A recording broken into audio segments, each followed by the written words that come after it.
One show wasn't enough for your mailbag questions, so we're going to do it again. Join us on Mailbag Tuesday on CHGO Blackhawks next.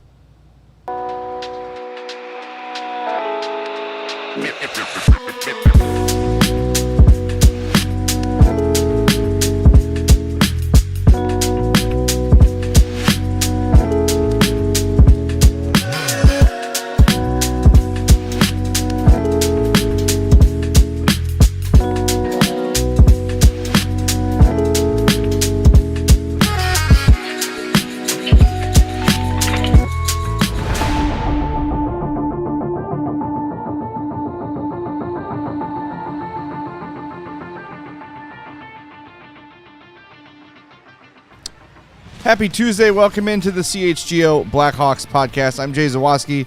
That's Mario Tirabassi. Katie's here running the show today. Thanks for being with us before the heat kicks in later this week. Do us a favor. Hit that like button, and it will go down a degree. Yeah. For every 10 likes, it'll be a degree cooler tomorrow. Yeah. It's $1 off your energy bill for running their AC. Exactly. So hit that like button. Make sure you are subscribed to our YouTube page as well. If you're listening on the podcast, thank you. We love you there, too. Make sure you're following or subscribed on your favorite podcast app. We have a question today about podcasts. Yeah, we do. YouTubes and apps and all that stuff. So I'm looking forward to that. Before we get to the mailbag, I tweeted this out today. I saw you saw it and responded as well. Today is the 3-year anniversary of the trade that sent Matthew Tkachuk to the Panthers in exchange for Jonathan Huberdeau, Mackenzie Weegar, Cole Schwindt, and a first-round pick. Oh, Cole Schwindt? The Cole Schwindt. Nice. They went to the Flames. And it was funny revisiting Frank Saravalli's initial post about that trade because as you go through it, it is amazing. The replies are interesting. Someone needs to arrest Calgary's GM because Florida just got robbed. 1, 2, 3, 4, 5. There's 9 W's for the Flames. Yeah, it's interesting. It's an interesting comment section. The amount of fleecing that the Panthers so much fleecing that the Panthers got. A Canadians fan says, "Thank you, Florida. Let's tank together this season." This is perhaps the worst trade I've ever seen. Someone says. Huberdeau is definitely better than Tkachuk. Was another one that I saw. I love that one. Yeah. Yeah, I mean, it's fun to, you always have to have, and we're in that business too, of course. But you always got to have an immediate reaction, and someone's got to win, someone's got to lose trades and signings and all that stuff. I just think it's a nice reminder for all of us that let things play out, because I'm guilty of it too.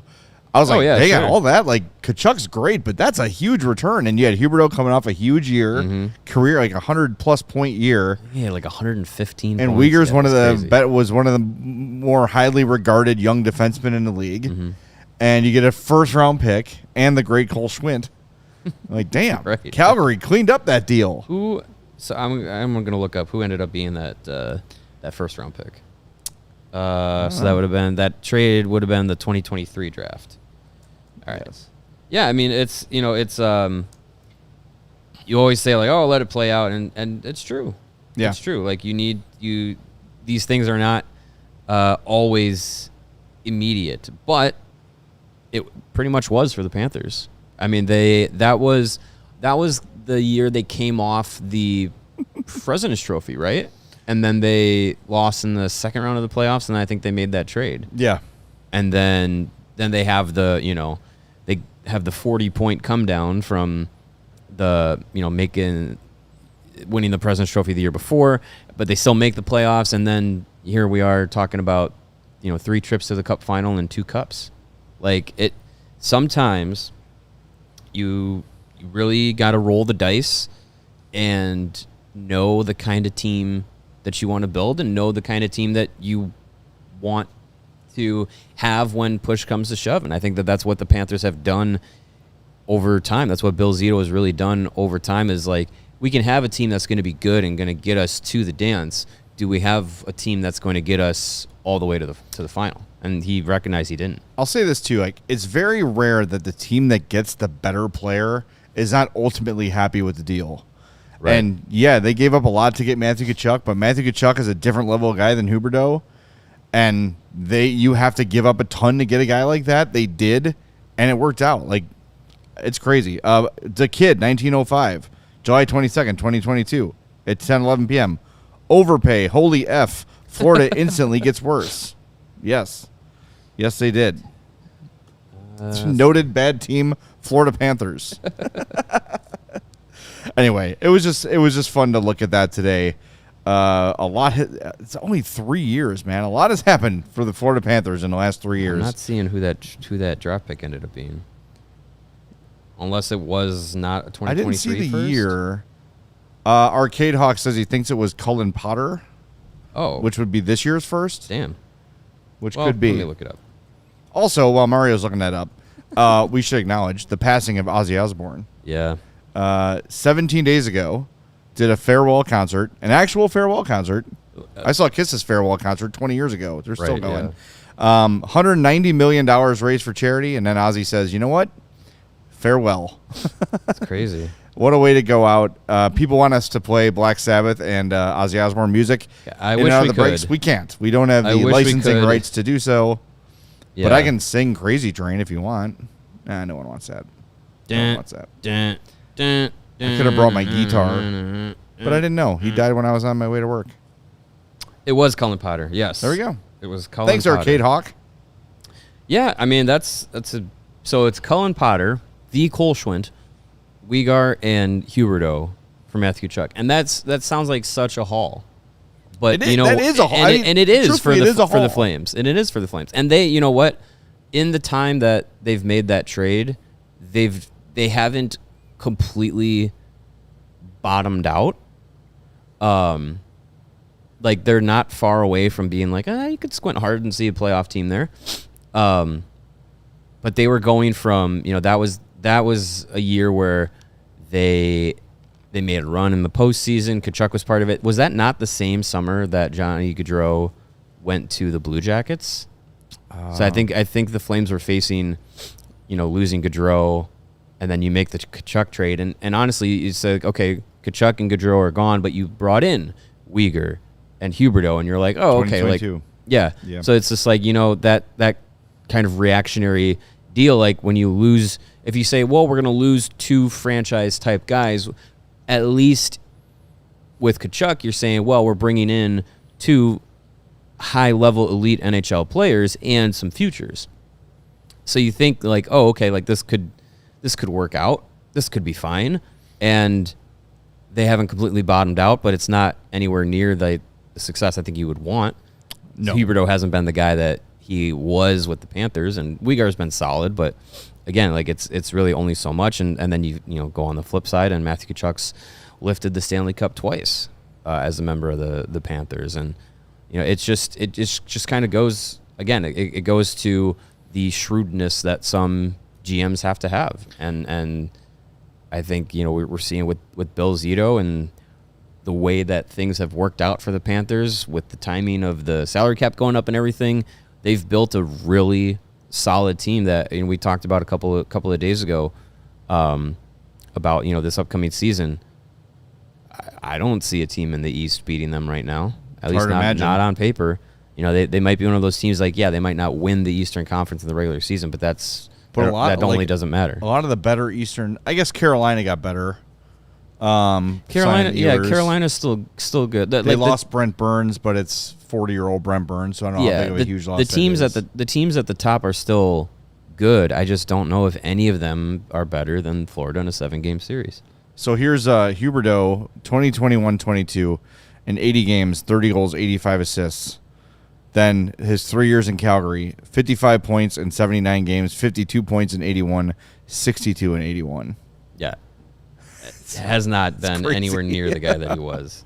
I mean, still a good player, but man. Yeah. Yikes. All right. Enough about good teams. Let's talk about the Blackhawks. Let's get to that mailbag, Katie. And thank you once again. When I told Katie, can you make the screen bigger? I'm old and I can't see. She literally filled the entire screen. Full screen. Yeah. Do you need it bigger than it is right now, or are you good? No, that's fine. Okay, thank you. great. Perfect. All right. This from McLovin. If Connor Bedard frowns in the woods, would anyone think he's going to leave Chicago for Vancouver? Everyone thinks that. Everyone will believe that. It is inevitable. He's just waiting. I think it'll happen as long as there summer. could be a screen grab of it. Canucks fans will run with it and say, yes, look at him. He's so miserable. He wants to come home to Vancouver and play for the squeaky clean, bright, shining organization that is definitely not a dumpster fire at all. In any kind of turmoil at all, the Vancouver Canucks. No. Yeah. Aside from just having a franchise player locked up long term, the other thing I'm very much looking forward to when he does sign his contract with the Hawks is getting rid of this he wants to go to Vancouver conversation for the next 7 years. Just the next 7 years, yeah. Well, yeah, and then, of course... Till the end of that contract is up. Right. Yeah. I just can't wait for that to be... And just the whole sentiment that he's unhappy here, doesn't like it here, because he was in a penalty box and he looked upset. Yeah, he's an incredibly tough competitor. He wants to win, and everybody does. But as we've kind of said a number of times, like, number one overall picks don't usually go to teams that are ready to win right away. Sometimes players join those kinds of teams and things turn around quickly. But for the Blackhawks, it's, you start off the rebuild with your biggest piece, and then things kind of have to fall into place from there. But I think this season will be different because I think what we're seeing this summer and what we've heard about, Bedard's training and, the things he's trying to change and break out of some old habits, like that's good. That's what you want to see. That's part of development, is learning what makes you successful at the next level. And then too, like, I think the atmosphere around the team is going to feel different this year. I think so too. Than in the previous 2 years, because this is like the arrival of the future, this first season. Or this season now, and it's going to be that first look at this young group starting to, and it's going to evolve from October to April of that group kind of like taking over and becoming the face of like what's next in Chicago hockey. And Nick Foligno talked about it at the end of the season presser back in April about, wanting to be able to hand over this team to the next group, and he feels already confident that it's going to be in good hands, and it's only going to go up from here. You'd like to think so. Well, going back to your point too about like first overall picks typically join pretty bad teams. I remember before, I believe it was before the Hawks even won the draft lottery, we were talking to Chris Peters about Connor Bedard and what it would mean for him to join the Blackhawks, and Chris said Connor Bedard will take a year off the back end of the rebuild. Mm-hmm. And I believe it was that same interview where he sort of mentioned that ideally, maybe you would like to get a player like Bedard like 2 or 3 years later, as the Hawks did with Kane and Taves. So those two guys arrive after Seabrook and Keith, and those guys have been developing in the NHL, in Norfolk at the time, long ago.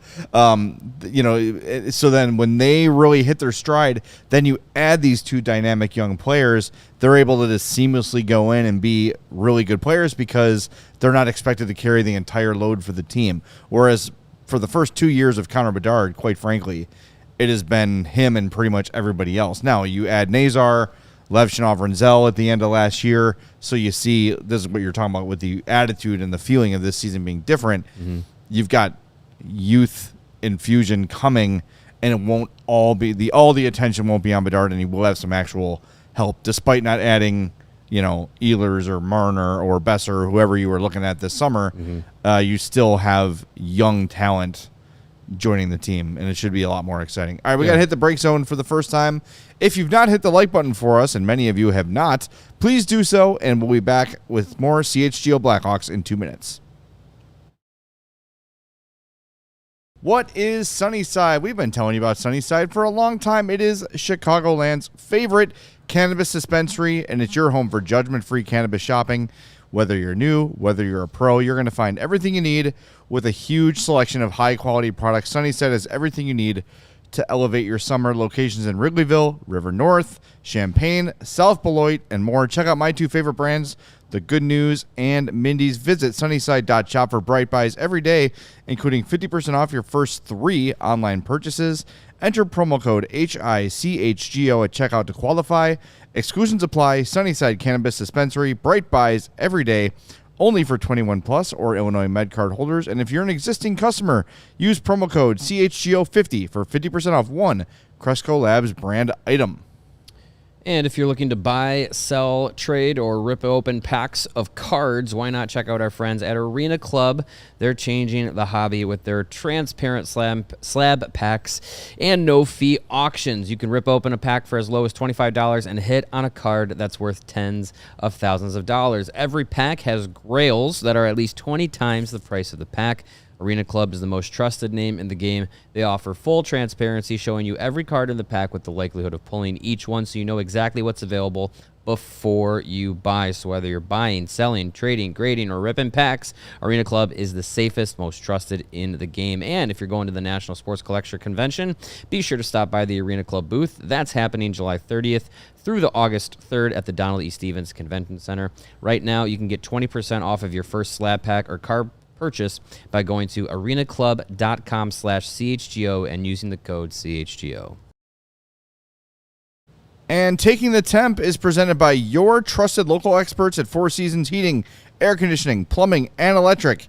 You need to visit soon. FourSeasonsHeatingCooling.com for all their special offers and money-saving coupons. That's FourSeasonsHeatingCooling.com. Little tip, if you got your AC outside, make sure there's not a lot of the cottonwood on your grates. Go out there today, spray that, make your AC more efficient. You know who taught me that?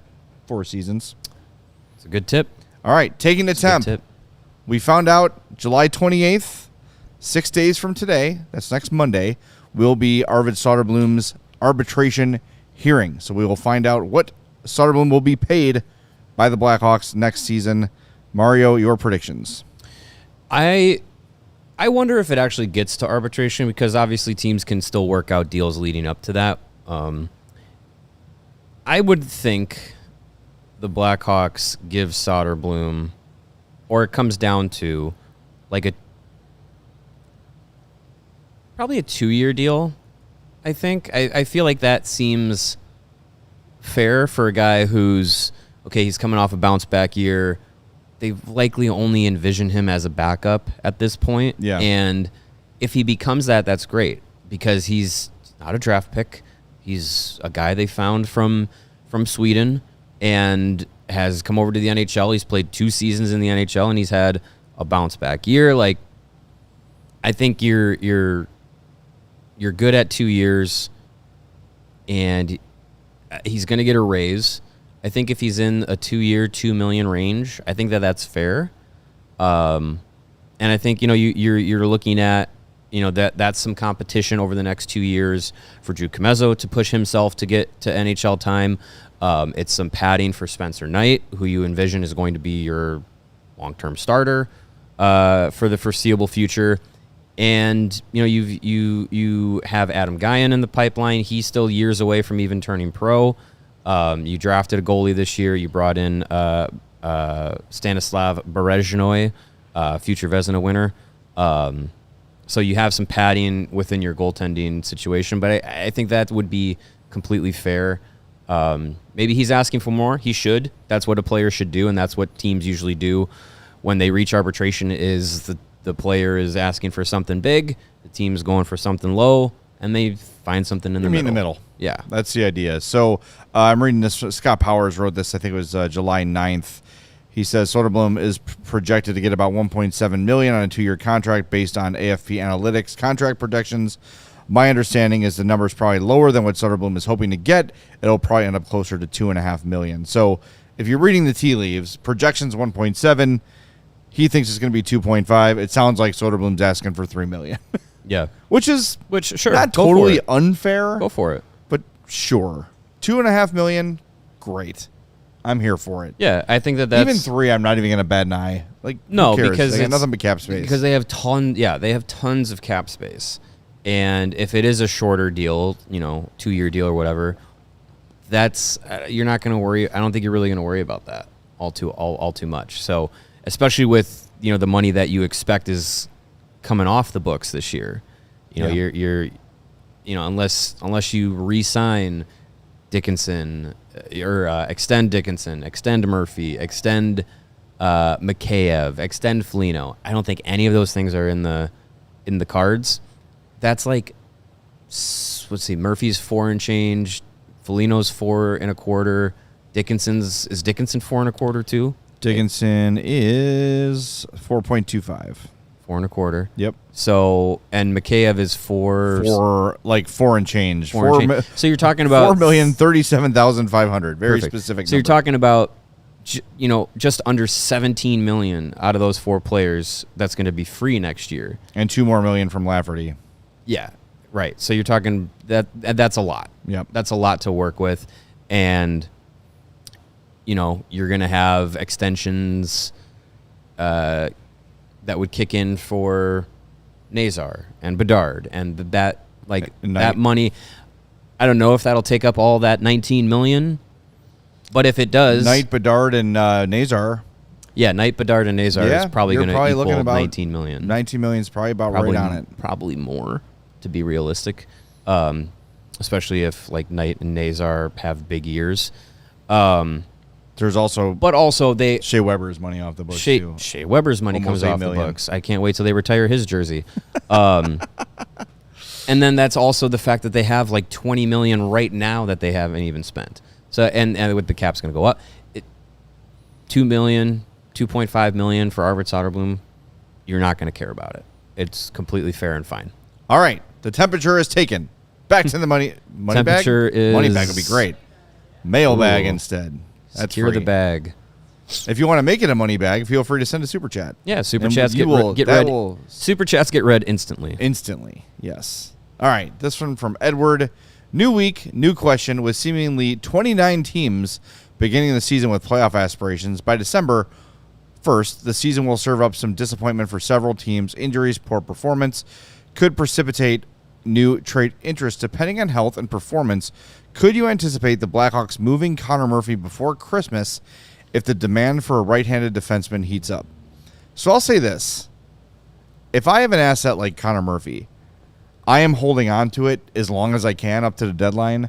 However, when you've got a guy with a history of back injuries, if he's healthy and you get an offer that's somewhere in the wheelhouse of what you thought you would get for him, I think you pull the trigger. Mm-hmm. You don't wait for that back to go bad. You don't play chicken with a wonky back. If Connor Murphy, if you get a trade that is anything close to your liking, I think you pull the trigger. And Christmas, it's a little early. That does seem early. But I wonder if teams will want to get... Sorry to interrupt you. I wonder if teams will want to get some stuff done before the Olympic break, too. Yeah, that's... Because they're going to come back, and it's going to be like a week and a half until trade deadline. Right. From the Olympic break. So, yeah, I wouldn't be surprised if that kind of creates like a mini deadline, that late January or early February timeline. Yeah, before Christmas seems a little early, unless you're talking about like a contender loses like 2 or 3 a top line defenseman or something like that. Their top pair guy, and then they're like, we need someone who's going to play top 4 minutes and make up some of that slack. Like, then you could look at the market, and Murphy could be a guy that's out there that intrigues a team. But I think it probably feels like, barring health, of course, he's a guy that I think is going to be in that, if it's late January or late February, that'll be when something gets done for him. And that's not an indictment against him. It's just, I think he's a quality defenseman on a contending team. Like, he's a good 5'6" guy. He's a great teammate, great person in the locker room. If he worked out some sort of extension in Chicago, I think it wouldn't make a lot of sense for the team.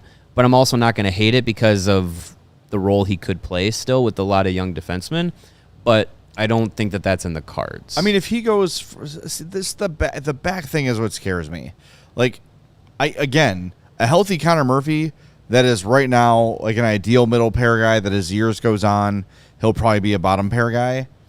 But having a steady veteran around with all those kids, especially a guy who seems happy to be here, despite the fact that he doesn't really get to play in any meaningful games. Never played in the playoffs. But he's never complained about it. He's always, he's always been an upfront leader kind of a guy. I wouldn't hate the idea of that, but you don't want it to be too rich of a contract because, and I don't think it would be. I think he's making 4.5, so maybe you're talking 5. He's not going to get a huge raise, right? Especially at his age. So I wouldn't hate that as long as it's not super long term, something that you're going to regret immediately. Mm-hmm. But the injury history and the fact that he hasn't contended yet, give the guy a break, let him go compete in a playoff spot, and move him on. I love the guy. If he's a Hawk till he retires, great. I'm here for it. I just feel like of the veterans that they have, that he will have the most value as the deadline approaches because right shot defenseman, steady, checks a million boxes, and you add a guy like that to a contender, that's a really nice piece to add. A guy who can take 18 to 20 minutes a game for a contender, penalty kill. You count on him to shut down top 2 lines. And if it's a contender trying to, if they're not trying to fill a injury spot or anything like that, if they're just trying to bolster their team. Yep. I mean, Connor Murphy playing, third pair minutes. You play him he's going to be as fresh as possible because he's played, 18, 19, 20 minutes here in Chicago pretty consistently. But yeah, you could play him 5v5 at 16 minutes a night and put him on the penalty kill, and he'll be more fresh than he ever has been. And he's not a intimidating guy all that much, but when he plays physical. He's constantly leading the team in hits, leading the team in block shots. Yep. Like we've seen him beat some guys up in his time in Chicago. Like he's a guy that might not look like the toughest hockey player you've ever seen, but he plays really physical. And when it comes down to playoff hockey, I feel like sure he was on the team that went into the bubble and beat the Oilers and all that stuff. But when it comes down to real Stanley Cup playoff hockey, like he's got to be a guy that's chomping at the bit to be able to do that. And I think he'd be a great addition for a team trying to fill that kind of role. And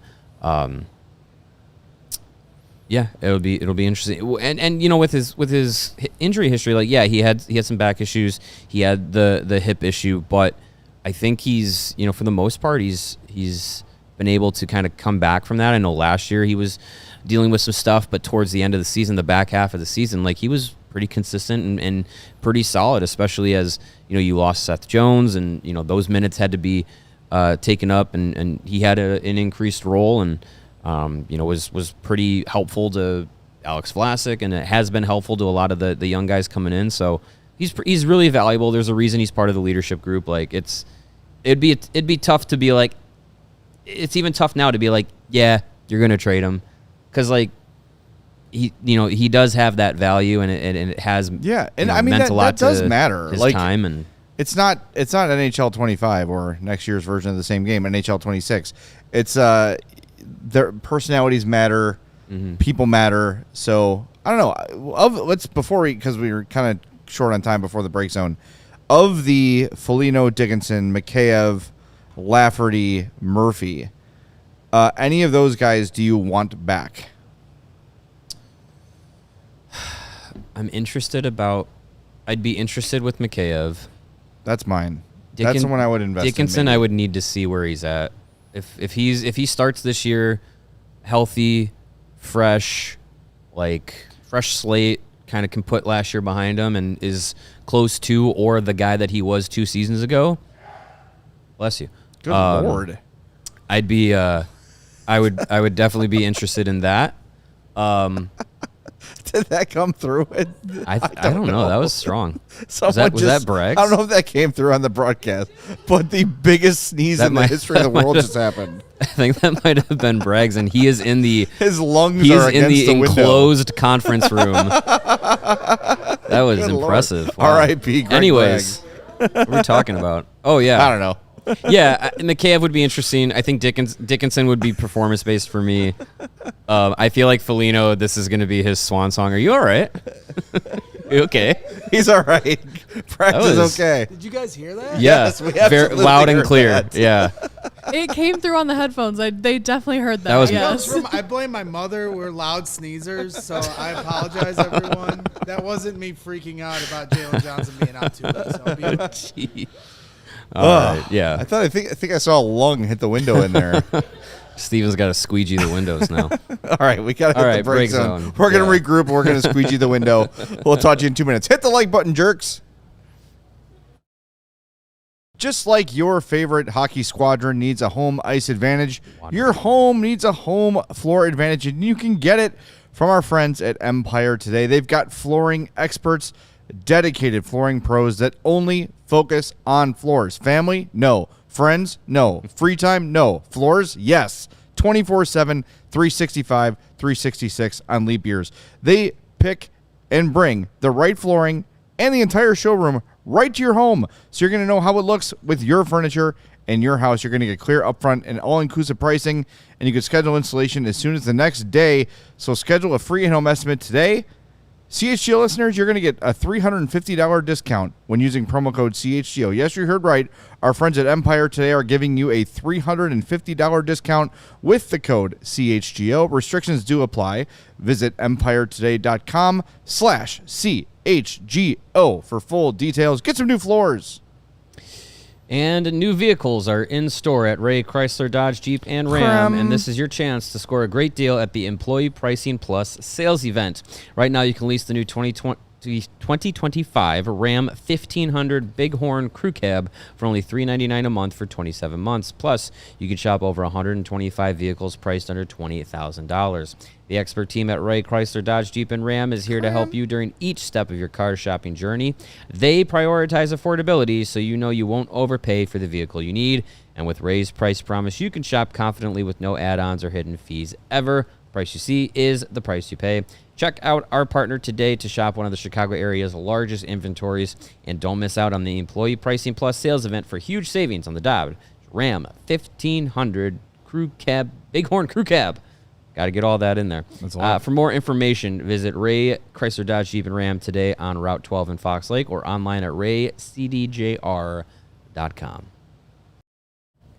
All right, we have reinserted Greg Braggs' right lung, and we are back with more of your mailbag questions. Hey, do us a favor. Please hit that like button. We are under 100. That is not good. Let's go. Let's go. All right, Katie, what's next? Thanks, Katie. Dealer's choice. This is a good one.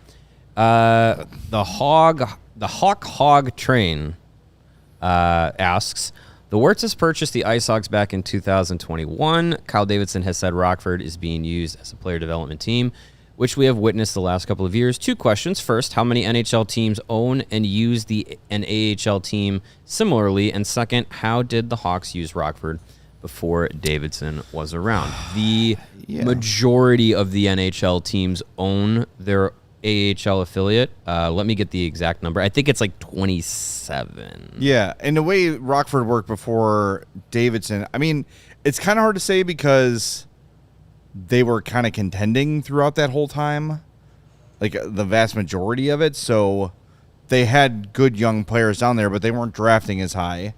And they didn't have the level of prospect in Rockford typically that you have now. So... But at the same time, they weren't like doing like what the Wolves do and loading up the roster, trying to win the Calder Cup.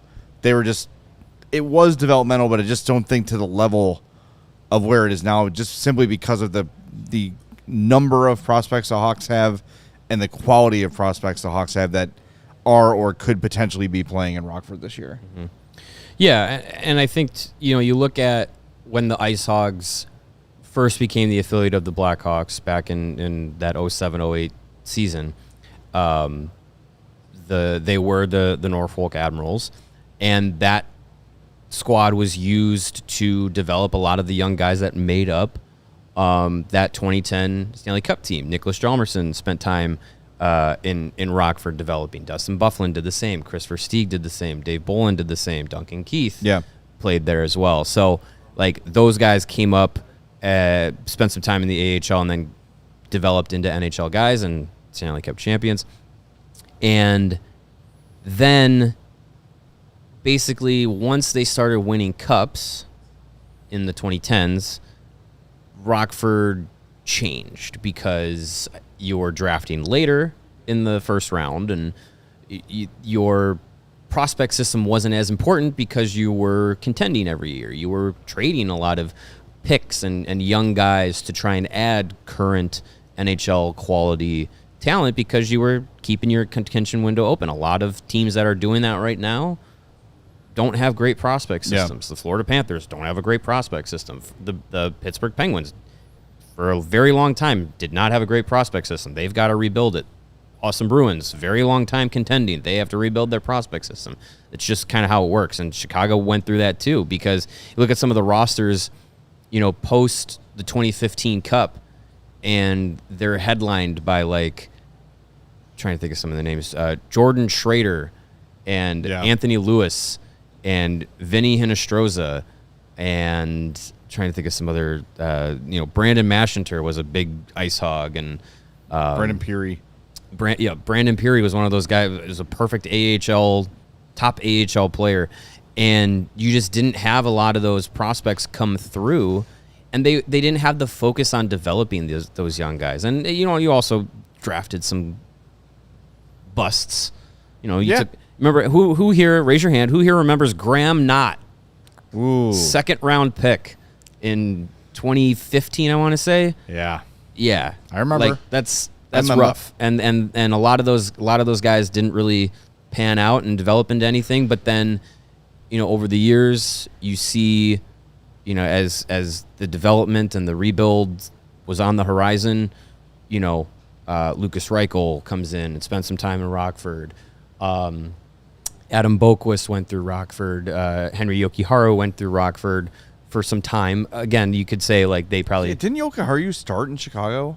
I think he did, and then went down, and he kind of bounced back a bit, back and forth. That was Boquist the Bowman the way of thing. development. Was let's see what they do with the NHL. Oh, they're bad. Oh, send them around. Yeah, right. Every prospect was used basically as, like, how Wyatt Kaiser has been used, but not every prospect, when they got back to the NHL, looked like they had improved. Yeah, which Wyatt Kaiser has done. But then Davidson takes over, and it's just like the majority of the team, for the most part, has been on the shoulders of some of these young guys over the last 2 seasons. And then you sprinkle in some of those AHL veterans and those, your David Gusts, your Brent Seanies, Zach Sanford. Like, those guys are there for a reason to keep the team competitive and also show, be the pros to show the young guys the ropes. And you've seen Vlasic take some time in Rockford. You've seen Nazar take some time in Rockford and become these guys in the NHL. We're seeing it with Drew Comezzo. Like, it's being used as a spot where you're going to develop those young guys rather than, oh, you didn't make the NHL roster, we're just going to stash you away here. Well, I kind of like the way, too, that Davidson's doing it, because instead of having, like, a hard and fast rule, like, every prospect will start in Rockford and they will play X amount of games and then we will call it. He's kind of going guy by guy, right? Like, so Vlasic goes back for almost a whole year after a decent NHL debut and then joins at the end of the year and hasn't looked back. Frank Nazar has a subpar preseason last year, even though they kind of left a spot open for him to win. Doesn't win it, goes to Rockford, hits the ground running, is on fire, lighting up the AHL, and they call him up and he doesn't look back. So it'll be interesting to see, like, what the plan is. Like, Frank Saravalli has said since before Rinzel was even called up last year that he'll probably never play a single AHL game, whereas Levshunov has already played a bunch and might play more. Like, I like that he's kind of doing it where, show me what you, like, we're going to put you down here, and if you prove you don't belong, I don't have a set number of games you have to play before I'll call you up. You show me you're ready, and we'll find a spot for you. That's, I think, how it should be. I don't love, though, like, Bowman was huge on, like, Yokiharu, Doc, like, we're starting you in the NHL. Why? Especially Doc, like, did Doc even play that preseason? He got hurt in the I don't know if it was Traverse City at that time or if it was Curvers by then, but yeah, it was Traverse City. Yeah, he got hurt in the rookie tournament, and then missed training camp, or it was either that or he got hurt in the preseason. He got hurt early on before the season actually started, and then when he got healthy, he was given a conditioning stint. Played 3 games in Rockford, and then went straight up to the NHL. And obviously hindsight's 2020. Yeah. But you take a guy at 3 and you send him back to junior. He was playing for Saskatoon at the time. You're kind of like, ooh, I thought this guy was a 3rd overall pick. It's a flawed way of thinking, but in hindsight, yeah, that would have been better. And now with the new CBA kicking in next year, the age limit for the AHL is going to change. So you're going to be able to see guys that were taken out of juniors at 19 years old be able to play in the AHL, something that, we experienced with Kevin Korchinski, where it was just like, well, going back to the WHL is not going to give you the development path that we want you to have. Yeah, you're going to have a great season, but it's not going to really help you at the pro level. But you can't play in the AHL, which would have been perfect for him to have that time there because of his age. So he had to figure it out in the NHL. And I don't think he had a horrible season, but it definitely wasn't, the best it could have been. And then, Korchinski, because he played that first, rookie year in the NHL, what's good from Davidson's standpoint and from Rockford's standpoint is that, you weren't then just handcuffed. Well, now Kevin Korchinski has to be in the NHL because he played his rookie year. They're like, no, he went down to the AHL. He worked on his game, and when he came up and played in the NHL last season, he looked like a different guy than he did his rookie year, and that's it for in a good way. And that's what you want those young guys, those high picks. You want them to have that experience where if they get sent down, they come back better. And that they're actually learning something. It's not just they went down, put up points, they come back, and then they're the same guy. It's funny, Korchinski is interesting because I feel like we're all just assuming he's starting in Rockford again. I don't know. It's open. Yeah, it's open. I mean that left side is the only guy that I'm penciling in on the left side of the defense. Is Vlasic. Yep, I agree. Otherwise, you know, open competition. Allen, Del Mastro, Kaiser, Korchinski. You pick 3 of those 4, and any of them could be in the NHL. And I think as long as they're earning it, yeah, I'm completely fine with it. It could be Del Mastro and Korchinski and Kaiser and Allen's down, or it could be, Allen and Kaiser and Korchinski. Like it's just. It's going to be an open competition for those guys. And the right side, too. Only guy you pencil in is Murphy. Then it's, you got Levshinov, Renzel, you've got Crevier, and then I know Del Mastro and Allen both have Crevier's played on their a one-way deal, offsides. so he's going to be here. Probably is your 7. Yeah, I think, usually when you give out those one-way deals, you're imagining that guy is going to be in the NHL. It's, a nice feather in the cap to be on that rather than a 2-way. But and you talk about some of the guys that are going to be in training camp on the defensive side that are going to, maybe push some of these guys for, time in Rockford. And you look at a guy like Tage Harding, who's come in from college, came into the IceHogs last season. He's a big bruiser. You had Ryan Mast come in, who's had some time in the AHL. Like he's going to play for the IceHogs and play some significant minutes in the AHL. Like there's some good defensemen that are still going to be in that mix to where spots in Rockford are minutes are going to be hard to divvy out, and spots in the NHL, like this is what Kyle Davidson wanted. He wanted the tough competition. And he's going to get it amongst the young guys. It's not we have 6 NHL veteran defensemen and these 6 or 7 young guys and try and take a job from the NHL guy. It's go and take your job. Go and lay claim to your job amongst your peers. All right, let's get to the next one here. We got about 15 minutes to go, so I want to make sure we get everybody in here. Next up is Alex A. Swiss. Mailbag question. Did you guys play hockey as kids? How hard, expensive is it in the U.S. to get into the sport? Is Hyman money... Zach Hyman, the only rich kid to ever play hockey. Is Zach Hyman money needed, or are there some programs to alleviate the financial burden? Are the Hawks active in this way? Lots of questions there. I did not play hockey as a kid. I was a you did. football player. Said you played roller hockey. I was in high school. I started playing. You're a kid in high school. I guess I'm a kid. Yeah, Yes. yeah. But I didn't play like in a very organized league. Anyway, but yeah, I mean, just to get your kids started on equipment, you're looking at conservatively like $1,000. I did the math. Okay. Here is Where are you shopping? a shopping bag, Pure Hockey. All right. Reasonable. No, free advertisement there. They have locations all over Illinois. This is like baseline. This is just equipment. This isn't talking about, jerseys, Right. socks, all the additional, base layer stuff. This is the baseline for just equipment to play. Like if you were playing in an adult, rec league, your skates are running you $200 plus.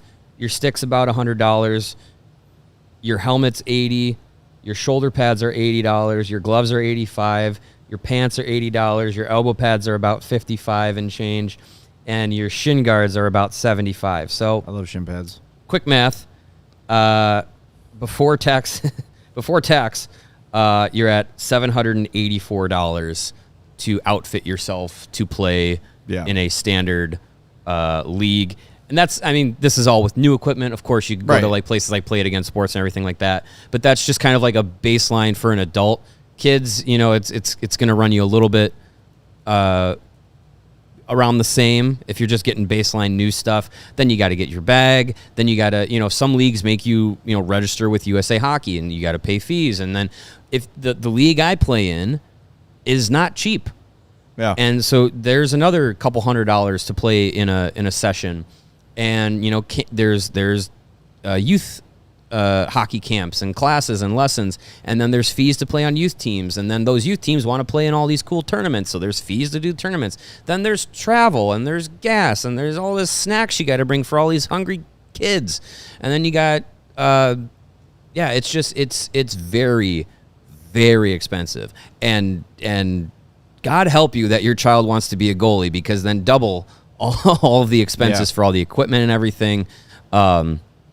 It is a very expensive sport, and it's really unfortunate that it's not there's not as many more accessible programs for youth players. And I know in Canada it's probably a different story, but it still is expensive, but it's more readily available. And in the Midwest of the U.S. and the Northeast, it's like it's more easy to find leagues and ice time and opportunities and everything. And it's been growing out west. And, we've talked with our friends at PHNX and how hockey's grown in Arizona. And obviously with the success of the Lightning and the Panthers, I'm sure in the Southeast. Oh, it's got to be huge. It's growing like that. So, it's growing. The sport is growing. More people are getting involved, but it still is really, really expensive and really time consuming to get in as a young player. And the Blackhawks do have, they host Try Hockey for Free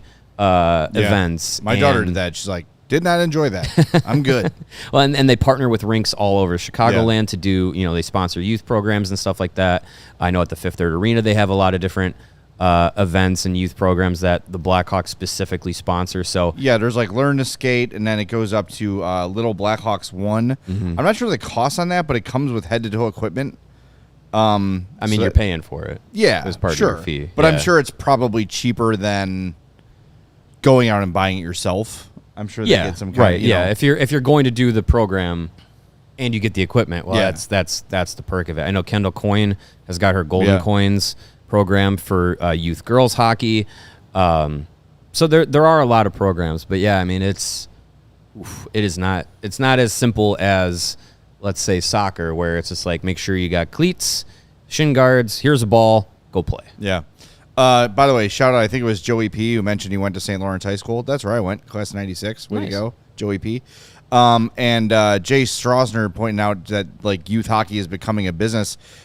It's not just hockey. I know like hockey is the most expensive sport to play, but I look, I'm on the board of directors at Homewood Baseball and Softball, which is rec ball, and we just started implementing full-time travel at certain levels, but it's historically been mostly part-time travel. And like the way these kids get decked out and the money that's spent on equipment and travel tournaments and crazy. Everything, and I really got to say, like, a lot of this is because the parents really want their kids. They think their kids are going to be pro. Like, the kids are out there. They just want to have fun. I was at a championship game recently, and, like, there's coaches arguing with umpires while the shortstop is filling his hat with dirt and putting it on his head over and over again. And, like, the center fielder and second baseman are playing catch with their mitts. Oh, like, yeah. between pitches, they're just changing mitts.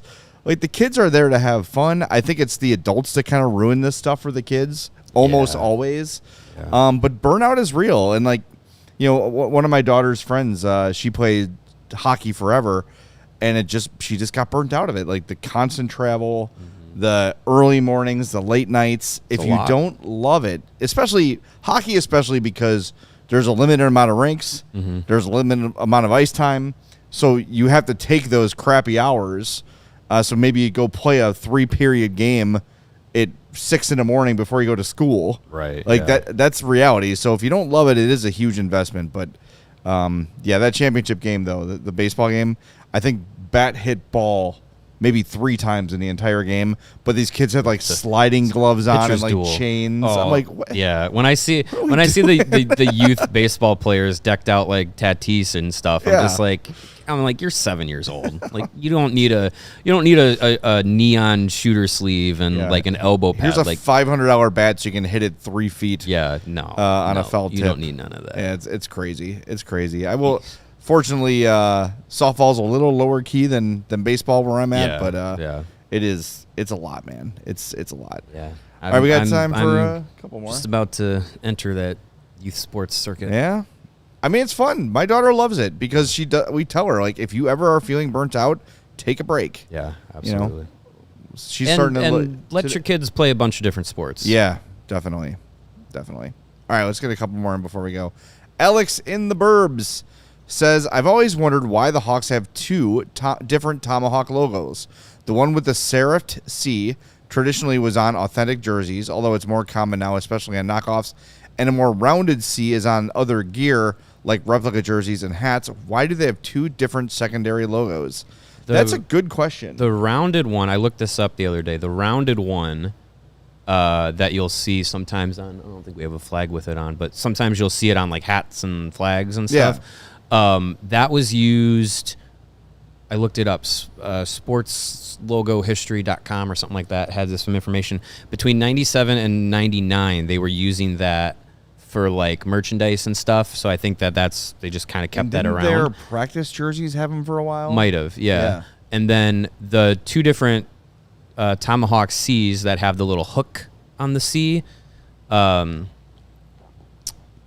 2 different colors. There's the red on the Tomahawk handles, which is on the away jerseys, and then there's the green, which is on the home jerseys. Yeah. I think I have that correct, because the colors just pop differently on the home and away. But I mean, they look great, and that C with the Tomahawks has changed colors and styles over the years, just as styles and fashion has changed in the realm of what the logo looks like. But it's more commonly on the jerseys is the same. Yeah, the C with the serif little hook on it. It's also more rounded, whereas the cheaper, I'll call it, version is a little more extended, like ovular. Yeah, it's kind of like the C that's on the Good word, Bears, right? Bears helmet. Yeah, without the point. Yeah. It's pointless. What, Katie? I just said ovular. That's a good word. Then you followed it up with it's pointless. I know. That was one they of your offset, so I worst. broke even. No, that was horrible. Ovular? Ovular. Shaped like an oval. Ovular. Oh, ovular. Oh, okay. Yeah. I thought you said Come on. they said ovular. I'm like, what the? I did say ovular. That's correct. I'm saying with a There's B. myriad ways to describe ovals. Ovular is one of them. Yes, like an oval. I'm saying. I thought you said ovular. No. With a B. That's for. Never mind. All right, let's keep going. That's not a word, is it?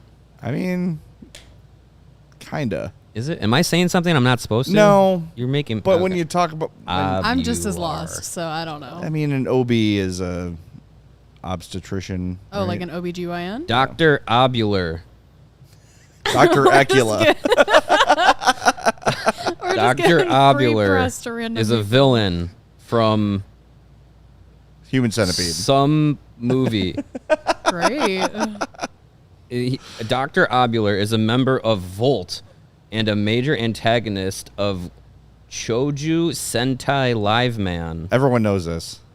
This is common knowledge. I don't know. He's a movie villain. All right. There you go. Dog days of the off season, gentlemen. Alex A. Swiss, who is bombarding us with questions, but it's fine because he's a diehard and we love him, says, I listen to you guys via Spotify. I get the feeling that you focus much more on YouTube. From the show's perspective, is there a preferred way that people should consume the show? Do you get more money one way or the other? I don't think it matters as long as you're listening. But YouTube, I think, is the primary business model here. That's the most focus is given to YouTube. Yeah.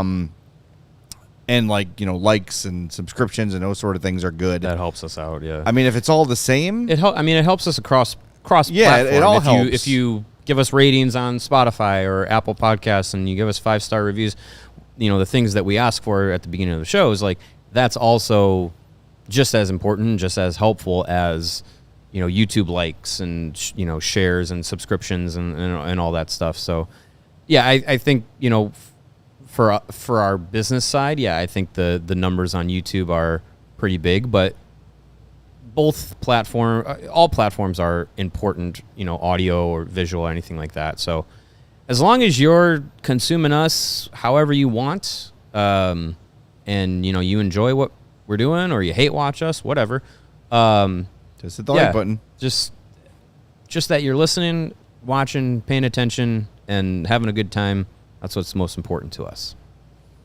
Yep. All right. Two super chats before we get to a final question. Sprout, $2 says, "Is it raining out?" No, we're just covered in saliva from Braggs' sneeze. Yeah, we got boogers everywhere. And Chill Dog for $2 says, "Hi guys, ideal number of starts for Spencer Knight." He says he wants 60, which that would be a lot. But I think it's not as long as he's playing well, it's not unwarranted to say that he could start that many games. I think the vision probably is he's going to get the majority. I'd say maybe 50 to 55. And I think that's pretty standard for these days for NHL goalies that are starters, is to get about 50, 55, and a lot more tandem tactics are used with goaltenders around the league. 5 goalies in the league last year had 60 starts or more. Vasilevsky, 63, Hellebuck, 62, Shesterkin, 61, Montembeault, 60, Sorokin, 60. Okay. Gustafsson, Ottinger, Saros, Swayman had 58, 55 for Vejmelka, Decord, and Luukkonen. Binnington, Bobrovsky, 54. Yeah. Blackwood, Wolf, 53, and so on. So, yeah, I think 60 is aiming high. I think that's for the elite of the elite. If that's Spencer what he Knight's wants in to that be. conversation, that would be great. Yeah, absolutely. That would be great. Yeah, I think between 50 and 55 is probably more likely. All right, we got time for one more? Oh, yeah. Let's do one more. Let's get a Twitter one. We haven't gotten any Twitter ones yet. Dang. All right, Sam Renzel, 2026 Norris. Wow. Says, when I come to Chicago in December, what is the first thing I should do? Buy a coat. Wow. There's a lot of options there. December in Chicago it's an indoor season, that's for sure. You can go to Gallagher Way and go to the Chris Kindle Market. That's a lot of fun. That is fun. They'll have it downtown. this year because it's not There's a Winter Winter Classic, so it'll be there. The Gallagher Way one outside of Wrigley is much more convenient than the downtown one. Yes, where it if you is. make a wrong step, you are dead because you just stepped into the street. Oh, right, yeah. Yeah, the one by Wrigley is nice. Yes. It's a lot of fun. That's pretty cool. Try out some of the great food. You got JP Graziano on Randolph. You got Pequods on Webster. So much food. There's so much great food here. You really can't go wrong. Yeah. And Yeah. December has not been as crazy cold as usual. Yeah, that's true. It's still going to be cold. You should come to a Hawks game too. Yeah, I mean, ice Yeah. skate in Maggie Daly Park, or there's other ice The skating ribbon? spots. The skating the too. ribbon is Yeah, fun. Yep. Definitely ice skate. Yep. Yeah. I mean, you're coming to the best city in the world. There's tons to do. Mm-hmm. Hit us up when you get here. We'll give you some ideas. All right, we're going to wrap things up. I am off the rest of the week.